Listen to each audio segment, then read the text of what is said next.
আমি ত্রিপুরাবাসীকে আশ্বস্ত করতে চাই যে আমাদের রক্তের শেষ বিন্দু পর্যন্ত তৃণমূল কংগ্রেস আপনাদের স্বার্থে লড়াই করবে। বিজেপির যা ক্ষমতা আছে বিজেপি প্রয়োগ করুক।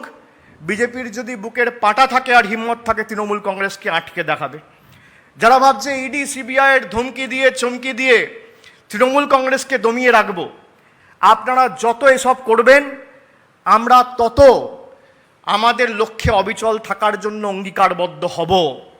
আপনারা যত এসব করবেন আমরা তত দৃঢ়প্রতিজ্ঞ হব আমাদের লড়াইকে সামনে রেখে মমতা বন্দ্যোপাধ্যায়ের নেতৃত্বে লড়াই করে মানুষের স্বাধীনতা এবং গণতন্ত্র ত্রিপুরা হোক, আসামে হোক বা যে রাজ্যে বিজেপি মানুষের থেকে স্বাধীনতা হরণ করেছে, গণতন্ত্রকে ধূলিসাৎ করেছে, তৃণমূল কংগ্রেস শেষ রক্তবিন্দু পর্যন্ত সে রাজ্যে মমতা বন্দ্যোপাধ্যায়ের নেতৃত্বে লড়াই করবে।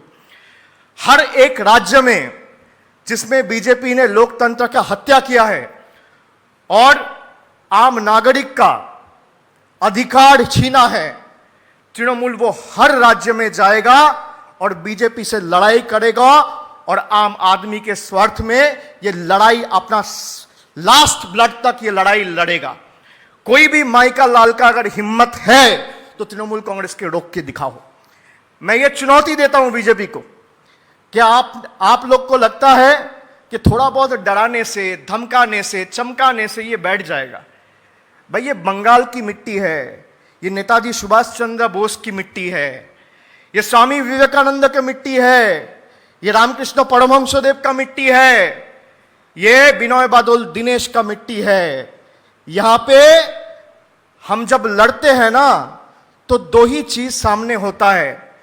जिस झंडे के लिए हम लड़ रहे हैं या तो इस झंडे को वहां पे रख के आएंगे, प्रतिष्ठा करके आएंगे, या तो उसमें लपेट के आएंगे। जान जाएगा, जीवन जाएगा, आप जो करना है कर लो, जो उखाड़ना है उखाड़ लो। तृणमूल कांग्रेस जाएगी, तृणमूल कांग्रेस लड़ेगी और आने वाला चुनाव में वो हर राज्य में जहां पे जाएगा, एक बार जिस राज्य में, प्रदेश में तृणमूल कांग्रेस ने कदम रख दिया, मैं फिर से दोबारा चुनौती देता हूं, अमित शाह को चुनौती देता हूं, आपका हिम्मत है तृणमूल कांग्रेस को रोक के दिखाओ, हम आपसे वो स्टेट छीन के ले आएंगे। আমি দায়িত্বের সাথে বলছি, তৃণমূল কংগ্রেস ত্রিপুরায় ঢুকেছে। আগামী 1.5 বছরের মধ্যে মমতা বন্দ্যোপাধ্যায়কে সামনে রেখে ত্রিপুরার লড়াই শুরু হয়েছে। তৃণমূল কংগ্রেস লড়বে, তৃণমূল কংগ্রেস নতুন সরকার গড়বে, তৃণমূল কংগ্রেসের উন্নয়নমূলক প্রতিশ্রুতি ত্রিপুরায় আমরা অক্ষরে অক্ষরে পালন করব। ত্রিপুরা রাজ্যে আর দুয়ারে গুন্ডা নয়, দুয়ারে সরকার যাবে। ত্রিপুরা রাজ্যে আর দাদাগিরি মাতব্বরি চলবে না। কন্যাশ্রী, যুবশ্রী, স্বাস্থ্যসাথী, খাদ্যসাথী 2023-এর ফেব্রুয়ারি মাস থেকে শুরু হতে চলেছে। আমি নতমস্তকে ত্রিপুরার মানুষকে, মা ভাই বোনেদের, মামাটি মানুষকে কৃতজ্ঞতা ধন্যবাদ জানাচ্ছি।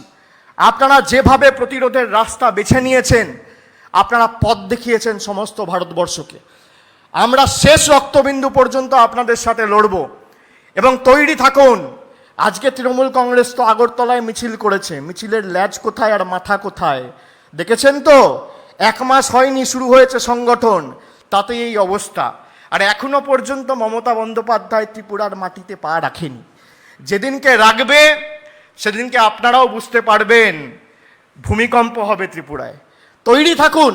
আমি সকলকে বলবো, আমার ছাত্র যুব সমাজ যারা ত্রিপুরায় শুনছে, আসামে শুনছে, যে প্রান্তে শুনছে, আমি সকলকে অনুরোধ করব যে এই লড়াইয়ের জন্য তৈরি থাকুন।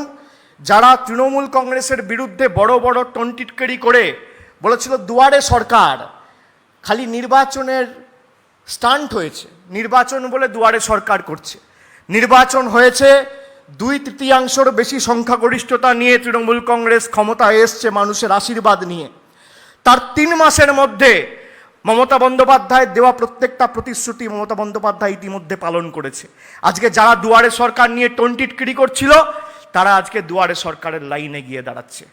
যারা বড় রাস্তায় বসে বসে ত্রিপুরায় রাজনীতি এক, বাংলায় এক, ত্রিপুরায় 10,000 টিচারের চাকরি ছাঁটাই আর বাংলায় টিচারদের জন্য চাটাই, দুটো হয় না। মনে রাখতে হবে, ত্রিপুরা ইলেকশনের আগে কি বলেছিলেন? 10,000 স্কুল টিচারকে অ্যাপয়েন্টমেন্ট দেবেন, যারা ক্যাজুয়াল আছেন দেন তো নিন, ছাঁটাই করে দিয়েছেন। সরকারের কর্মচারীরা ঠিকমতো মাইনে পায়? কিচ্ছু পায় না। না आसाम, ना त्रिपुरा, ना यूपी, ना गुजरात। हमने कभी नहीं देखा इतना भिंडिक्टिव पॉलिटिक्स। मैं भी 12-13 साल से, मेरे को पिताजी ने फ्रीडम फाइटर थे, हम उसका सब बात सुन के हम पॉलिटिक्स किया है। मैंने नेताजी को आदर्शों पर विश्वास करती हूँ, विवेकानंद को आदर्शों को विश्वास करती हूँ, डॉक्टर राजेंद्र प्रसाद को विश्वास करती हूँ, बाबा साहेब अम्बेडकर को विश्वास करती हूँ, मौलाना अबुल कलाम आजाद को विश्वास करती हूँ, लाल बाल पाल से शिक्षा लेती हूँ। हम ऐसा राजनीति कभी नहीं करते हैं कि जिसको तुम पॉलिटिकली नहीं लड़ सकते हो उसका खिलाफ में तुम ईडी सीबीआई दिखाते हो।